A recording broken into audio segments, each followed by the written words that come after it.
Nkwaniriza nate ku channel. Leero tugenda kubeera nga mu Ramadan recipes tutunuulira pumpkin cinnamon rolls. Zino rolls ziri so soft, ziri fluffy.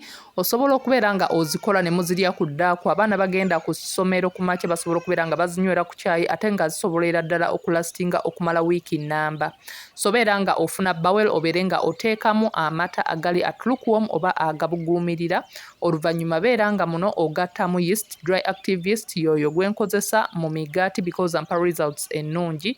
So oluvannyuma beera nga osooka obikeeko okumala eddakiika 5. Yeast yoyo abeera nga reactinga ebbanga ly'omala nga okozesezza amata nga gali at lukewarm, gabeera nga galeeta yeast yoyo okubeera nga reactinga bulungi nnyo n'adissolvinga. So oluvannyuma lw'eddakiika 5 obeera nga obikkulako n'obeera nga owhiskinga bulungi nnyo, then beera nga muno ogattamu sukaali n'omunnyo. Ebipimo biri awo waggulu mbibalekedde. N'ono sukaali beera nga naye omutabulamu bulungi nnyo, omakinga sure nti naye adissolvinze bulungi nnyo. Oguba gwe mulundi gwe ogusoose ku Ugandan Kitchen, nkwaniriza nkusaba okonsideringa okubeera nga osubscribinga, likinga video and leave a comment below.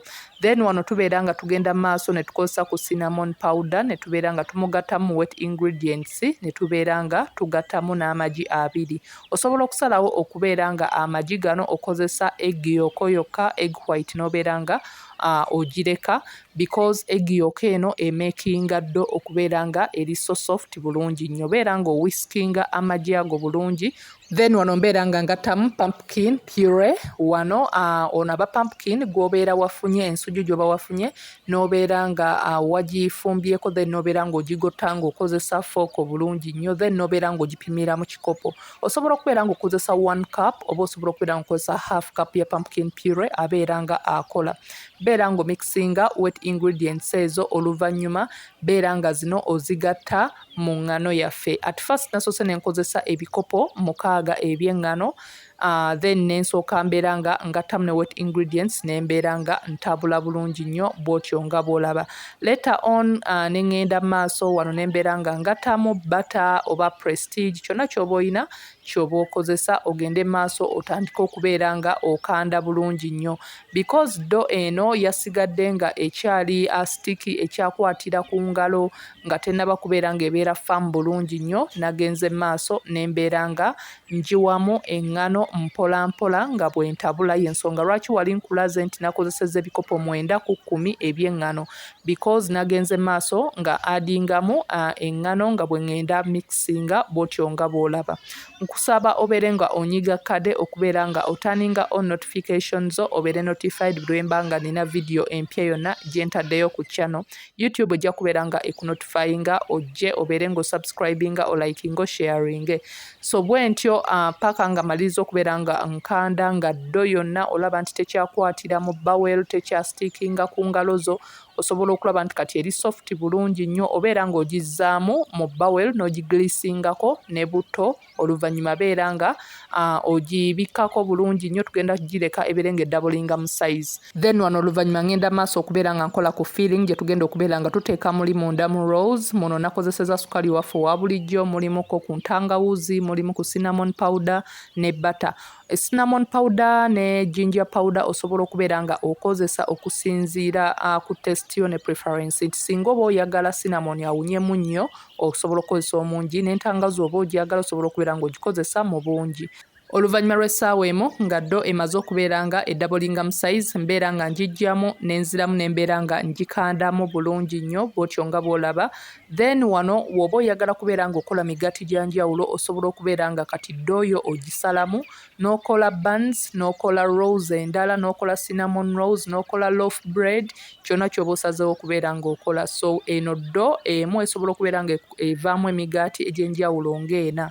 So wano mbeera nga tutandika okubeera ng'odustingako n'eŋŋano n'ogenda maaso n'obeera nga orollinga. Cinnamon rolls zino mbeera nga nzikola because abaana bazaagala nnyo. So buli w'obabuuza omugaati ogw'okukola bagamba kimu cinnamon rolls. Ensonga lwaki mbeera nga nzikola nnyo ewaka. So wano ogenda maaso otandika okubeera nga ogattako filling, ogende maaso okubeera nga like yonna making sure nti no ekavarinze part yonna, otandika okubeera nga kati orollinga bw'otyo nga bw'olaba. Tugenda kubeera nga tuforminga log then tugende maaso tubeere nga tusalamu rolls ez'enjawulo.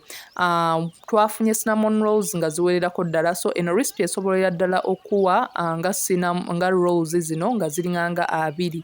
So nakozesezza paani 2 ez'enjawulo okubeera nga nzigyamu cinnamon rolls zino. So oluvannyuma ku log eyo making sure nti ends zino zonna oziziba bulungi nnyo such that weba ezzeemu okubeera nga omugaati gwaffe tugulese wali we guddiramu okuba nga guzimba guleme kubeera nga ate like roll eno esumulukukayo. So making sure nti nno ends zino oziclosinga bulungi nnyo then n'otandika okubeera nga osalamu era making sure nti nno osala size nga ziri even such that zonna zibekingira kumu era zonna zigiira kumu.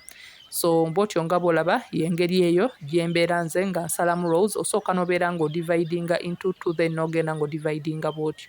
So here nga maze already okubeera nga nziteeka ku paani yaffe esooka yeeyaawo then n'eyokubiri ne tubeera nga wano tubikkako bulungi nnyo tuzireke ziddemu zibeere nga ezizimbamu okumala eddakiika 15 ku 2. At this rate you're making sure nti ne oven yo ogipreheatinze at 180 degrees Celsius then mbeera nga obekinga okumala eddakiika 10. Oluvannyuma lw'eddakiika 10 mbeera nga wano nzigyayo ekikopo eky'amata ne ntandika okubeera nga njiwa ku rolls zino zonna.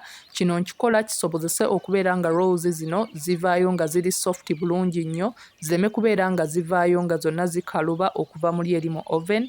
N'ekirala nti kino kiziyamba okubeera nga zibrowninga kuno kungulu mangu bulungi nnyo. Sobola okukozesa heavy cream oba n'obeera nga okozesa amata agaffe aga bulijjo then baking okumala eddakiika nga 15 until ng'obugaati bwe buli ready.